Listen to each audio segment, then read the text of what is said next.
In countries like India and China, the academic race starts early and rarely lets up. Millions of students spend up to 23 years navigating high-density exam halls, competing for a slight edge in an increasingly crowded field.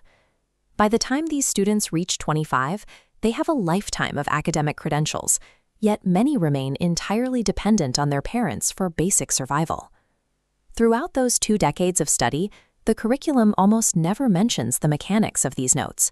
Banking systems, taxation, and the basic ability to save or earn money are treated as outside the scope of a formal education.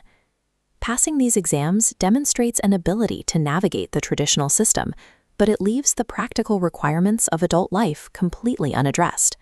This gap is widest in professional degrees. In mechanical engineering, for example, professors are often judged by their journal publications and patents, rather than their ability to translate theory into tools. Graduates arrive at their first industrial jobs with high marks, but zero hands-on experience. They enter the workforce with a degree that offers very little utility on an actual shop floor. To bridge this gap, graduates spend another 4 years in low-paying, entry-level positions, effectively relearning their profession through trial and error because the university failed to provide a practical foundation. Higher education has drifted away from industry readiness. Students are handed a theoretical map that fails to reflect the actual territory of their chosen careers. The modern school system was never designed to produce entrepreneurs or independent thinkers. Its foundation was laid during the Industrial Revolution. The goal was to create a reliable, obedient workforce capable of operating complex machinery. Success was measured by compliance and following a rigid, repetitive process. Classrooms were structured to mirror the factory floor.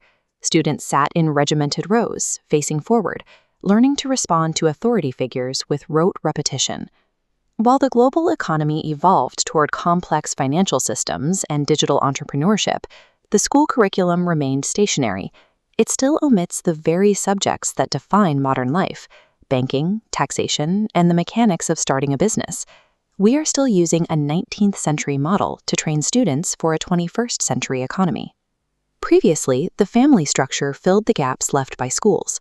In the traditional joint family, multiple generations lived together, providing a constant flow of practical knowledge. Grandparents were the primary teachers of these essential life skills. They passed down wisdom on managing relationships, navigating work-life balance, and basic household survival. As families have shifted toward isolated nuclear structures, this generational transfer has largely vanished. With increasingly busy and demanding work schedules, there is very little room left for that informal, at-home education. This lack of practical training has led to a massive rise in digital frustration. Groups like the Cockroach Janatha Party have gone viral by demanding that schools move past theory and teach the actual market skills required to survive. Without the joint family to provide a fallback, the school's refusal to teach financial survival has left an entire generation to figure out the most important aspects of adulthood on their own. Researcher Neeraj proposes a shift in how we view the relationship between work and money. In this model, money is the currency of human energy, recording our effort. Solving a problem or providing a service expends personal energy to positively change someone's life.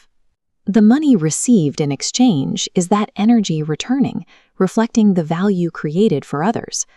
Teaching financial fluency is a way of teaching students how to systematically exert their energy to influence the world around them.